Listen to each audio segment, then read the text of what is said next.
Audi s'est lancé dans les SUV en 2006 avec le Q7, mais il a fallu attendre 2013 pour voir arriver le premier RS dans la gamme Q, voici le RS Q3. Il s'agit donc de la version la plus sportive du Q3, le plus petit SUV de la marque, qui reçoit ici le 5 cylindres du TTRS ou de l'ancienne RS3 Sportback, mais dégonflé à 310 chevaux seulement. Extérieurement, ce RS Q3 se reconnaît des autres Q3, surtout à l'arrière, avec un béquet important au-dessus de la lunette arrière, un diffuseur imposant recélant une sortie d'échappement elliptique, sans oublier les étriers de frein siglés à l'avant.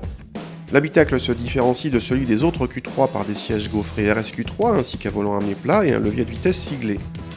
Les compteurs sont à fond gris avec chiffres blancs et aiguilles rouges et la zone rouge du compte-tour débute juste avant 7000 tours.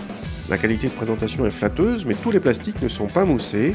À l'arrière on retrouve une banquette de Q3 normale avec une habitabilité généreuse pour la catégorie mais seuls les passagers latéraux sont bien installés.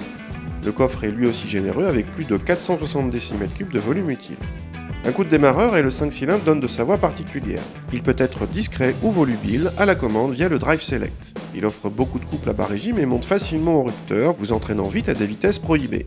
La motricité est impeccable et la boîte très rapide, tout au plus notons quelques à-coups de la S-Tronic à basse vitesse. Côté châssis, ce RSQ3 est de loin le moins dynamique de toute la gamme RS, avec du roulis certes maîtrisé mais du roulis quand même. Pour un SUV en revanche, il est remarquable d'agrément et de dynamisme. Le train avant est mordant et le confort varie de ferme à basse vitesse à correct à haute vitesse. Il aurait peut-être fallu une suspension pilotée à ce RSQ3 pour convaincre tout le monde. En l'état, il peut sembler prétentieux aux amateurs de la griffe RS d'Audi et pas assez confortable pour une utilisation familiale. Il n'empêche que ce RSQ3 est plus ou moins unique en son genre avec 310 chevaux sous le capot alors que le BMW X1 culmine à 245 chevaux. Seul le futur Mercedes GLA AMG et ses 360 chevaux viendront marcher sur ces plates-bandes et là, les 61 400 € du RSQ3 pourront paraître élevés.